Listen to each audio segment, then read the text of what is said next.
Alright, what's going on everyone out there on YouTube, NES Ruler? Welcome back to another review. This time around we'll be checking out a film that was sent to me to review by Dark Sky Films from the year 2021. This is a film titled Broadcast Signal Intrusion. Now, I didn't know this movie was actually shot here in Chicago. Because I was watching it, I was looking at the credits at the beginning of the movie, and I recognized a lot of people that I've worked with, so it's kind of cool. I didn't know this movie was shot here. But this is an interesting film. It has a lot of cool ideas. It's kind of like a De Palma mixed with a film noir / horror movie. And I feel like there's a lot of cool ideas going on in this movie, but I feel like they ultimately don't fully develop into something that's really that interesting, which is unfortunate because, like I said, I feel like there's a lot of really cool ideas going on in this movie. And it's not bad. It's shot really well, actually. And the acting is actually really, really well done. So I give it credit with that. I just feel like the script and the overall story of the way that it develops ultimately doesn't really go very far. So basically we follow James. James is an archivist for... basically what he does is he goes through like old news footage and things like that, and he archives it. And basically one night when he's archiving this made-for-TV movie kind of deal, he comes across this weird maskless, this weird masked figure that hacks the signal to this made-for-TV movie, and it's very weird, experimental, creepy kind of thing. If you guys want to see what the mask looks like, it looks like this.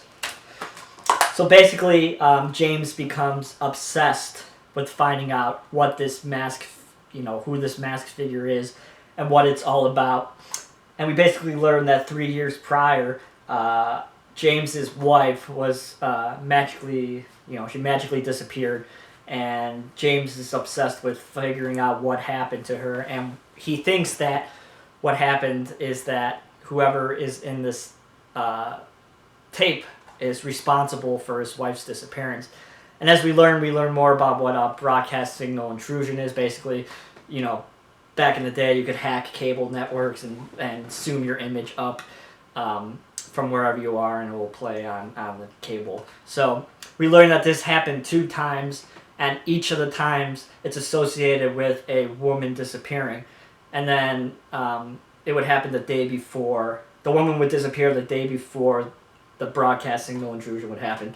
So James is convinced that this masked figure has something to do with his wife's disappearance, and he becomes obsessed with it. He loses his job. It takes over his whole life. And one day he meets Alice in a bar, and this character Alice, she's like a rebel. I mean, she's kind of a throwaway character in my opinion. She really doesn't contribute very much to the end goal of the script. And I just feel like she doesn't really have too much of a purpose. I mean, but even that, she still does a good job with the role. But James and Alice then go on a investigative hunt to try and find out where these broadcast signal intrusions are coming from. And we basically learn, of course, the rest of the story. But it ultimately doesn't deliver in the final scene, in my opinion. I mean, I think the tone of the film completely shifts in the last act of the film. It's not like Hunter x Hunter where, it has a rewarding payoff. I just feel like the payoff in this movie doesn't really hit that well, which is unfortunate because, like I said, the whole idea of broadcast signal intrusion is really interesting, and this masked character is really creepy, and I wish there was more about it.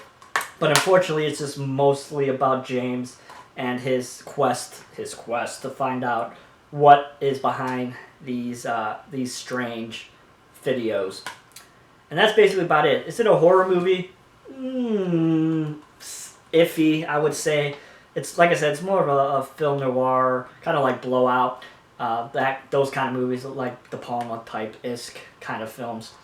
But I still feel like it's worth a watch. I feel like there's enough going on here that it's worth a watch. Like I said, shot very well. The acting is pretty decent, so I feel like you guys should still check it out. It's not gonna, blow your mind or anything like that. I mean, I give it it's between like a 6 and a 6.5, so it's not gonna like make my list at the end of the year or anything like that. But I still didn't totally hate it. So you can pick this up now on Blu-ray from Dark Sky Films. I recommend you guys at least give it a watch. It's worth it. And I got to support the local, the film homies. So that's Broadcast Signal Intrusion from the year 2021. Thanks everybody again for watching. If you like this video, please give it a thumbs up. So you can follow me on Twitter, twitter.com/NESRover22, and follow me on the 22 Shots of Moods and Horror podcast, 22 Shots of Moods and Horror.com, and all the podcast outlets. All right, thanks everybody. Everybody have a good New Year and a good holiday season.